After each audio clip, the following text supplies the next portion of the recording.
Kuliah Kerja Nyata KKN kembali digulirkan Universitas Pendidikan Ganesha Singaraja tahun ini. Pelepasan pesertanya telah berlangsung kemarin di auditorium kampus setempat. Program yang menyasar ratusan desa ini sebagai salah satu upaya membentuk lulusan sebagai kader pembangunan masa depan.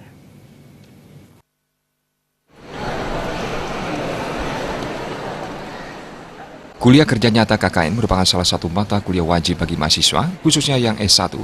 Baik yang kependidikan maupun non-kependidikan.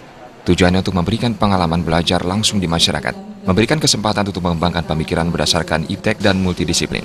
Selain itu dapat pula untuk meningkatkan empati dan kepedulian mahasiswa kepada masalah yang dihadapi oleh masyarakat, meningkatkan kedewasaan dan kepribadian, meningkatkan daya saing nasional, dan jiwa peneliti, serta memelihara dan meningkatkan hubungan dan kerjasama antara Undiksa dan pemerintah daerah, instansi terkait dan masyarakat.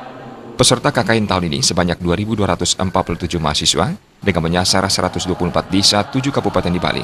KKN tahun ini terdiri dari 5 pola yaitu reguler, non-reguler, PPM, insidental, dan kebangsaan. Harapannya tetap gimana pun juga sesuai dengan tujuan daripada KKN itu, bagaimana bisa dia mengabdikan segala ilmu yang mereka miliki, yang mereka dapatkan selama di bangku kuliah, karena bagaimanapun juga KKN merupakan salah satu mata kuliah untuk pendewasaan mereka. Di kemudian hari mereka bisa berbaur di masyarakat untuk bisa bersosialisasi dan yang lain. Mereka itu juga adalah calon-calon ilmuwan, calon-calon pendidik, karena KKN ini kan ada dik dan non-dik. Sementara itu, Wakil Rektor 1 Undiksa, Profesor Dr. Ida Bagus Putu Aryana, mengatakan KKN ini menjadi salah satu aplikasi Tridharma perguruan tinggi. Mahasiswa diharapkan tak hanya mampu menghayati masalah di masyarakat, tetapi juga bisa memberikan solusi pemecahannya.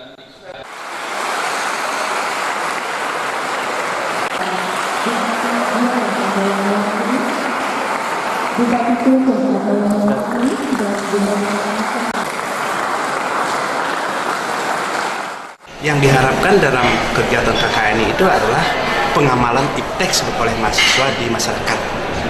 Jadi mahasiswa itu di kampus dia belajar iptek, ilmu pengetahuan teknologi dan seni.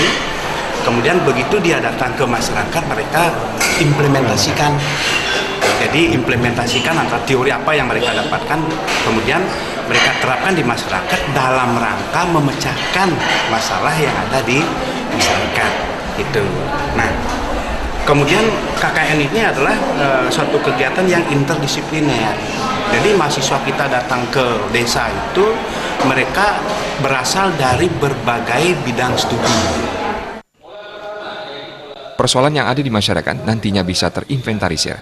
Itu akan dijadikan salah satu acuan oleh pemerintah dalam pembangunan ke depan.